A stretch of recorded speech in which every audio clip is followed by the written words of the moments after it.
میں کبھی چشمے تصور میں اماں ہاجرہ کو دیکھتا ہوں کہ کیسے انہوں نے بچے کو ہاتھ میں لیا ہوا ہوگا اور وہ ابراہیم کو جاتے ہوئے دیکھ رہی ہوں گی، وہ جا رہا ہے، وہ جا رہا ہے، وہ جا رہا ہے، وہ جا رہا ہے، یہاں تک کہ پہاڑ کی چوٹی سے نیچے اتر کے وہ اچھل ہوگی۔ تو جن بوجھل قدموں سے وہ واپس گئی ہوں گی، وہ کیا ہوگا؟ کیفیات کی زبان نہیں ہوتی، ساز خاموش فریاد سے معمور ہیں۔ ہاں، الفاظ ان کے آگے ہاتھ جوڑ کے کھڑے ہو جاتے ہیں، جی ساڈے واسطہ کم نہیں، تھوڑی ترجمانی کریں۔ کیفیت ایسی چیز ہے، ایک ماں ایک معصوم بچہ جوان خامن چھوڑ کے چلا گیا، 4 میل کالے پہاڑوں میں واپس گئی اور ایک خوفناک وادی کے اندر جا کے بیٹھ گئی۔ جب رات آئی ہوگی تو اس نے اپنے پھن پھیلائے ہوں گے اور کالی رات کا اندھیرا اور کالے پہاڑوں کا اندھیرا اور پھر اس وادی کا اندھیرا ہاتھ کو ہاتھ سجھائی نہ دے، چراغ بتی کوئی نہ ہو، کہیں سے کسی کی آہٹ نہ ہو، کہیں سے کسی کی آواز نہ ہو، یا بچے کے رونے کی آواز گونجتی ہو یا ماں کی سسکیاں، ماں کے دل کی آہیں فریادیں عرش کو ہلاتی ہوں۔ وہ رات کیسی گزری ہوگی؟ اس رات کا آپ تصور فرمائیں۔ جب بڑی عمارت بنانی ہو نا تو بنیاد گہری کھودی جاتی ہے۔ اس بچے سے شہنشاہ دنیا پیدا ہونے والے ہیں، تاجدار ختم نبوت پیدا ہونے والے ہیں، بہت بڑی ہستی آ رہی ہیں، تو لہٰذا بنیاد گہری کھودو کھودو کھودو۔ اندھیرے میں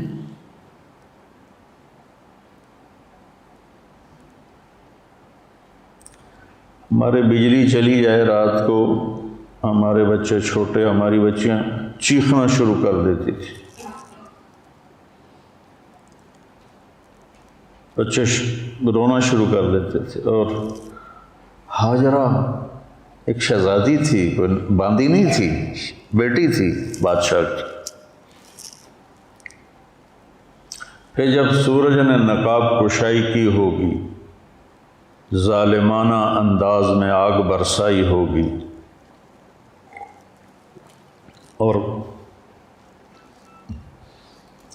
جلا دینے والی شعاؤں سے اسے تڑپایا ہوگا، اس سے کوئی درخت بھی نظر نہیں آ رہا کہ اس کی چھاؤں میں بیٹھ جائے۔ ایک کیکر سا تھا، مکے کے کیکر وہ ہوتے ہیں کہ نہ ان کی چھاؤں ہوتی ہے نہ ان کی کوئی لکڑی ہوتی، اور پھر آسمان آگ برسا رہا تھا اور کالے پہاڑ گرم ہو رہے تھے اور دھرتی گرم ہو رہی۔ آپ تو کبھی گرم زمین پہ سوئے نہیں، میں نے تو کئی سال ریمنڈ میں ایسے گزارے، لیکن میں تو سینکڑوں لوگوں کے اندر سویا ہوا تھا۔ ہاجرہ کی رات تو تنہا گزری تھی، تنہا۔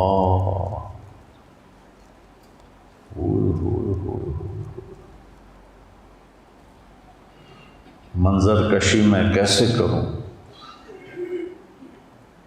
اور دن میں جب دھوپ نے جلایا ہوگا تو کیا بے قراری کا منظر ہوگا۔ اس دنیا کو اللہ نے آئیڈیل ہوم نہیں بنایا، لوگوں کا علم غلط ہو گیا، وہ اس کو رہنے کی جگہ بنا کے رہ رہے ہیں۔ یہ گزرگاہ ہے، اجل ہی نے چھوڑا نہ کسرا نہ دارا، اسی سے سکندر صفات بہارا، ہر ایک لے کے کیا کیا نہ حسرت سے دھارا، پڑا رہ گیا سب یوں ہی ٹھاٹھ سارا، جگہ جی لگانے کی دنیا نہیں ہے، یہ عبرت کی جا ہے، تماشا نہیں۔ ہمارا علم غلط ہوگی، یہ گزرگاہ ہے، یہ رہنے کی جگہ نہیں ہے۔ ٹک حرص و ہوس کو چھوڑ میاں، مت دیس بدیس پھرے مارا، قذاق اجل کا لوٹے ہے، دن رات بجا کر نکارا۔ کیا بدیا بھینسا بیل چتر، کیا گونی پلہ سربارا، کیا گیہوں چاول موٹ مٹر، کیا آگ دماں اور انگارا، سب ٹھاٹھ پڑا رہ جائے گا، جب لاد چلے گا بنجارا۔ یہ سمجھ میں نہیں آتی کہ ان خوفناک کالے پہاڑوں میں سارا کا جگر کیسا تھا۔ مردوں کے جگر کیا چیز ہیں سارا کے جگر کے مقابلے، ہاجرہ کے جگر کے مقابلے، اور مردوں میں کیا دلیری ہے جو ہاجرہ میں دلیری ہے۔ 3 دن بعد کھانا پانی ختم ہو گیا، آئے ہائے، اور بچے کی تڑپ اور رونا اور فریاد، اور ماں سے دیکھا نہ گیا۔ انہیں پتہ تھا کوئی کچھ نہیں یہاں، بچے کا رونا دیکھ نہیں سکیں اور صفا پہ چڑھ گئیں۔ دور دور تک نظر دوڑائی، کوئی چیونٹی بھی نظر نہیں آئی۔ پھر بوجھل قدموں سے نیچے اتری تو نشیب میں بچہ نظر سے غائب ہو گیا تو دوڑ لگا دی، اور دوڑ لگائی، جب بچے پہ نظر پڑی تو ایسا ہو گئی۔ اب یہ وہ ہیں جہاں ہم دوڑ لگاتے ہیں، ایئر کنڈیشنڈ ہے اور نیچے سنگ مرمر کا فرش ہے۔ اللہ علیہ سعود کو جزائے خیر دے، حرم کی بڑی خدمت کی ہے انہوں نے، اور ہم سے بھاگا نہیں جاتا۔ اور وہ نوکیلے گرم پتھروں کے اوپر دوڑ رہی تھی، مروہ پہ چڑھے، پھر ادھر ادھر دیکھ، کسی پرندے کے پر کی سرسراہٹ بھی نہیں تھی۔ پھر وہاں سے نیچے اترے، پھر بچے کی نظر پر نظر نہیں پڑی، پھر دوڑ لگائی، پھر صفا پہ چڑھی، پھر نیچے آئیں، پھر وہاں دوڑ لگائی، پھر مروہ پہ چڑھی، پھر صفا پہ چڑھی، پھر مروہ پہ چڑھی، اور 7ویں چکر پر بے بس ہو کے کھڑی ہو گئی کہ سانس پھولنے لگا، سینہ پھٹنے لگا، تو وہ بے بس ہو کے وہاں گر گئیں اور موت کا انتظار کرنے لگیں۔ بچے کے پاس نہیں جانا چاہتی کہ میں بچے کو مرتا نہیں دیکھ سکتی، میرا دم یہاں نکلے گا، میں اس کی آنکھیں بند ہونا نہیں دیکھ سکتی۔ تو بے بسی کے ساتھ انہوں نے ایسے حسرت بھری نظروں سے، ٹھہر جاؤ، آنکھوں میں تھوڑا سا دم ہے، انہیں دیکھ لیں ورنہ حسرت رہے گی۔ آج پتہ نہیں کہاں سے پرانے شعر وارد ہو رہے ہیں، آئے ہائے، ذرا دوبارہ اس شعر کو فٹ کرو وہاں، ٹھہر جاؤ، آنکھوں میں تھوڑا سا دم ہے، انہیں دیکھ لیں ورنہ حسرت رہے گی۔ تو انہوں نے ایسے دیکھا تو وہاں ایک آدمی نظر آیا،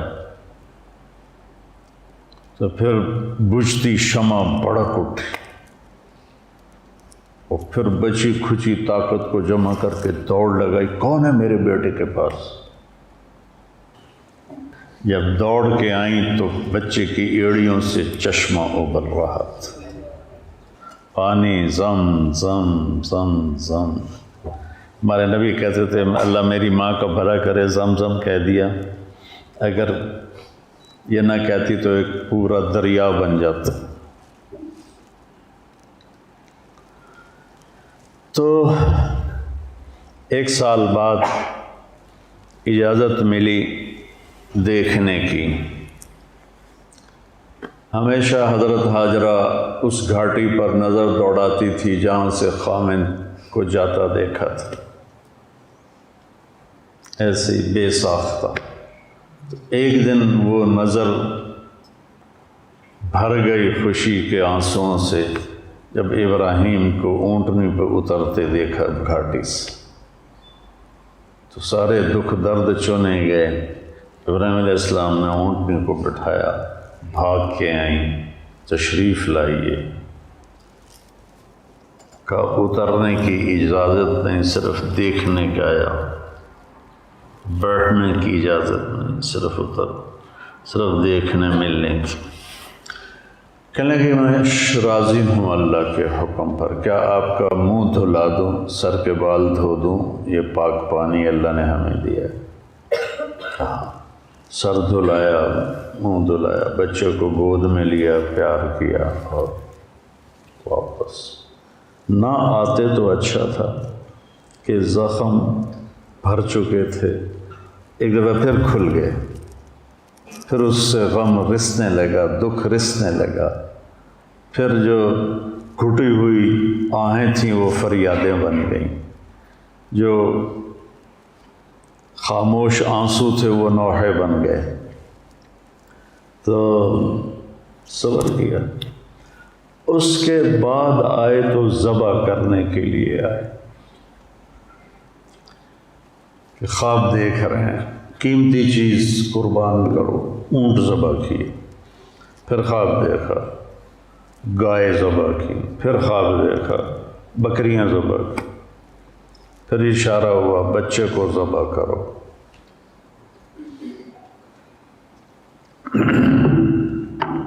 ایک مہینے کا سفر اس بوڑھے باپ نے 95 سال کی عمر میں چھرا ہاتھ میں لے کر کس طرح طے کیا ہوگا؟